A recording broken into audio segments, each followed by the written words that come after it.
کہ اللہ مسبب الاسباب ہے، وہ اسباب کا پابند نہیں ہے، وہ اسباب کا محتاج نہیں ہے، اسباب اس کے محتاج ہے۔ اگر یہ یقین ہے تو اللہ پر ایمان ہے، یہ نہیں ہے تو تمہارا ایمان اسباب پر ہے، وسائل پر ہے، ذرائع پر ہے، مادیات پر ہے، اللہ پر نہیں۔ اس وقت کہاں راستہ تھا؟ کوئی راستہ تھا؟ سمندر ہے اور ادھر سے لشکر آ گیا ہے۔ اللہ ان معی ربی سیہدین۔ اب دیکھیے ایمان کہہ دینا آسان ہے، ہوا معکم اینما کنتم، جہاں کہیں بھی تم ہوتے ہو اللہ تمہارے ساتھ ہوتا ہے، لیکن اس کا یقین قائم ہو جائے تو زمین و آسمان کا فرق واقع ہو جائے۔ یہی بات ہوئی حضور کے ساتھ۔ غار ہے، چھپے ہوئے ہیں محمد رسول اللہ اور آپ کے وہ یار غار ابو بکر صدیق رضی اللہ تعالی عنہ۔ اقبال نے حضرت ابو بکر کی شان میں چند اشعار کہے صرف، لیکن واقعہ یہ ہے کہ بھاری بھاری نظموں پر اور قصیدوں پر بھاری ہے، طویل ترین نظمیں اور قصیدے ہوں ان پر بھاری ہے۔ ہمتیں ابو بکر کی ہمت جو ہے، کشت ملت را جو ابر، جیسے بارش سے کھیتی اپجتی ہے، ابو بکر کی ہمت اور عزیمت اس امت کو اسی طرح سینچنے والی ہے۔ ثانیے اسلام و غار و بدر و قبر، وہ دوسرے تھے اسلام میں، دوسرے پہلے کون تھے؟ انا اول المومنین، حضور فرماتے ہیں سب سے پہلا ایمان لانے والا میں، دوسرے ابو بکر۔ ویسے ہمارے ہاں یہ چلتا ہے اختلاف، حضرت علی پہلے ہیں کہ حضرت ابو بکر پہلے ہیں، لیکن اس میں بڑی خوبصورت تطبیق قائم کی ہے علماء نے اور بہت صحیح ہے۔ چار کے بارے میں فیصلہ ہی مت کرو کہ کون پہلے ہے، ان کی ایک عجیب تقسیم کرتی ہے۔ آزاد مردوں میں، بالغ مردوں میں سب سے پہلے ابو بکر، بچوں میں سب سے پہلے علی، خواتین میں سب سے پہلے خدیجہ، اور غلاموں میں سب سے پہلے زید بن حارثہ۔ بڑی پیاری تقسیم ہے، یہ چاروں ہی پہلے ہیں، ہر ایک کے لیے اولیت ہے۔ اور واقعہ یہ ہے کہ اگر زمانی اعتبار سے تعین ہوگا تو پہلے خدیجۃ الکبریٰ آئیں گی رضی اللہ تعالی عنہ۔ کسی اور سے بات کرنے کی نوبت بعد میں آ سکتی ہے، پہلے تو اہلیہ محترمہ سے بات ہوئی، آتے ہی پہلی وحی ہوئی ہے، ابھی تبلیغ کا حکم نہیں تھا۔ کس کو بتایا واقعہ؟ ابھی اپنی نبوت کی تبلیغ کا تو حکم ہی نہیں آیا۔ واقعہ کس کا ہے؟ وہ خدیجہ کا ہے۔ جب کہا ہے کہ خشیت علی نفسی، مجھے اپنی جان کا اندیشہ ہے، تو کیا جواب دیا خدیجہ نے رضی اللہ تعالی عنہا؟ وہ صدیقۃ الکبریٰ ہے۔ صدیقات جو ہے خواتین، ان میں چوٹی پر خدیجۃ الکبریٰ ہے رضی اللہ تعالی عنہا، اور صدیق جو مرد ہیں ان میں صدیق اکبر ہے ابو بکر صدیق رضی اللہ تعالی عنہ، لیکن صدیقات میں چوٹی پر۔ جب حضور نے فرمایا خشیت علی نفسی، کیا فرمایا، کیا عرض کیا، کیسے تسلی دی؟ نہیں، اللہ آپ کو ضائع نہیں کرے گا، آپ غریبوں کے ہمدرد ہیں، آپ مساکین کے تکالیف رفع کرنے والے ہیں، آپ بیواؤں کی سرپرستی کرتے ہیں، آپ مسافروں کی خدمت کرتے ہیں، اللہ آپ کو ضائع نہیں کرے گا۔ یہ یقین ہے اس خاتون کے اندر۔ خیر وہ ایک علیحدہ بات ہو جائے گی۔ میرے دل پر حضرت خدیجہ رضی اللہ تعالیٰ عنہ کی شخصیت کا بڑا گہرا نقش ہے، جو وہ کوئی اور ہی وقت اور موقع ہوا تو بیان ہوگا۔ بہرحال اقبال نے ایک مصرے میں جو چار اولیتیں جمع کر دی ہیں، ہمتیں کشت امت را چو ابر، ثانی اسلام و غار و بدر و قبر۔ اسلام میں حضور کے بعد پہلے کون؟ ابو بکر۔ غار میں حضور کے ساتھ کون؟ ابو بکر۔ بدر کی رات اللہ کا رسول سر بسجود، وہ جھاڑ، وہ گھاس پھوس کی جو جھوپڑی بنائی گئی تھی، اور وہاں تلوار ننگی لے کر پہرا دینے والا کون؟ ابو بکر۔ اور اس حجرہ عائشہ میں محمد کے بعد سب سے پہلے دفن ہونے والا کون؟ ابو بکر رضی اللہ تعالی عنہ صلی اللہ علیہ وسلم۔ وہ جو معاملہ میں سنا رہا تھا غار ثور کا، حضرت ابو بکر بھی حضور کے خیال سے لرز گئے ہیں۔ آپ کو یاد ہوگا کہ جا کر پہلے تمام جتنے سوراخ تھے انہیں بند کیا ہے، ایک سوراخ رہ گیا تھا جس کو بند کرنے کے لیے کوئی کپڑا نہیں تھا، وہاں اپنی ایڑی رکھی ہے، تب کہا ہے حضور سے تشریف لائیے، اور اپنے زانو پر حضور کو لٹایا ہے، اور وہاں کسی موذی جانور نے کاٹا ہے، حضور کی آنکھ لگ گئی تھی، اس وقت اس بل کے اندر جو بھی بچھو ہے کیا ہے واللہ عالم، اس نے کاٹا ہے، اس کی تکلیف کی وجہ سے ابو بکر کی آنکھوں سے آنسو ٹپک گئے، حضور کے چہرے مبارک پر پڑے ہیں، تو حضور جاگے ہیں، معاملہ کیا ہے؟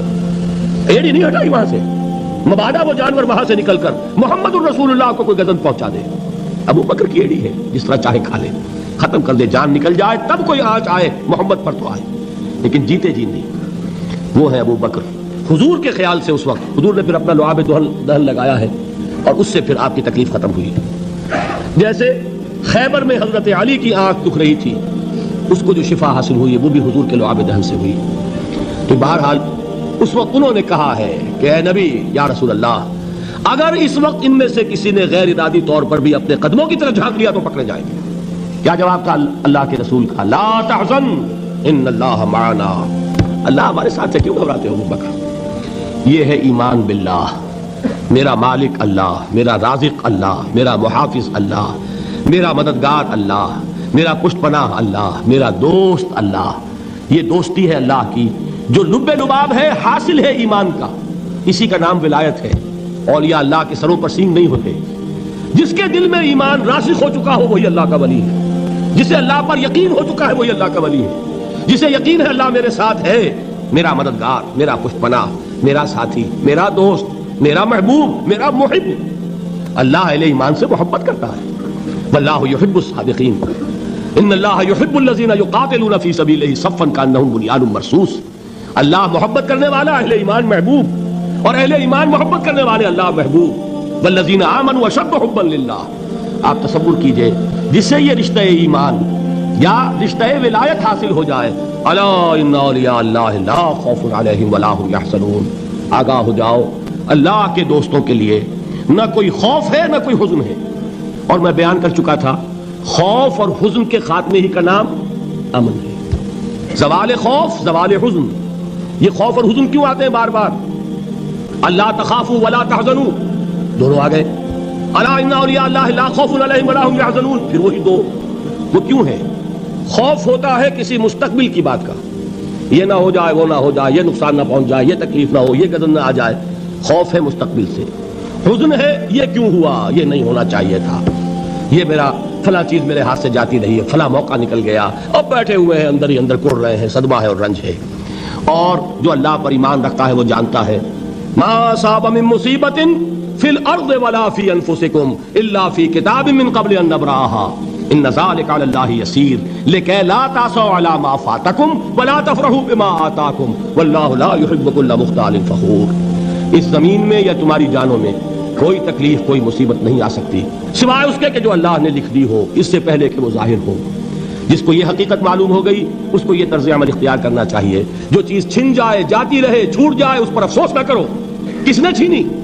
دوست نے. دوست کے فیصلے پر شکایت. دوستی کو بٹا لگا رہے ہو. سر تسلیم خم ہے جو مزاج یار میں آئے.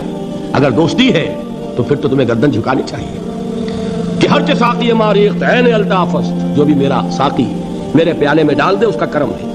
جو اس کی طرف سے آئے اس پر کوئی رنج نہیں، کوئی صدمہ نہیں، کوئی غم نہیں، کوئی شکایت نہیں، کوئی شکوہ نہیں. اور جو ہوگا وہ اس کے اذن کے بغیر نہیں ہوگا، اور اس کا اذن ہوگا تو یقیناً میرے لیے خیر ہی خیر ہے. چاہے وہ ناگوار شے ہو، بظاہر مجھے اچھی نہ لگ رہی ہو، میری شارٹ سائٹڈنس میں مجھے وہ نظر آ رہی ہے کہ میرے لیے بری ہے، لیکن قرآن نے کہا ہے عسیٰ ان تکرہوا شیئا وہو خیر لکم وعسیٰ ان تحبوا شیئا وہو شر لکم واللہ یعلم وانتم لا تعلمون. ہو سکتا ہے تم کسی چیز کو ناپسند کرو درحال کہ اسی میں تمہارا خیر ہو، اور ہو سکتا ہے تم کسی چیز کو پسند کرو درحال کہ اس میں تمہارا شر ہو. اللہ جانتا ہے، تم نہیں جانتے. جب مجھے یہ بات معلوم ہو گئی میں نے اپنا معاملہ اللہ کے حوالے کیا. سپردم بے تو مایا خیشرا خدانی حساب کم و بیشرا. اے رب جو تو چاہتا ہے وہ ہو، تیرے علم میں جو شے میرے لیے خیر ہے وہ ہو جائے. میری کوئی پسند نہیں، میری کوئی چاہت نہیں.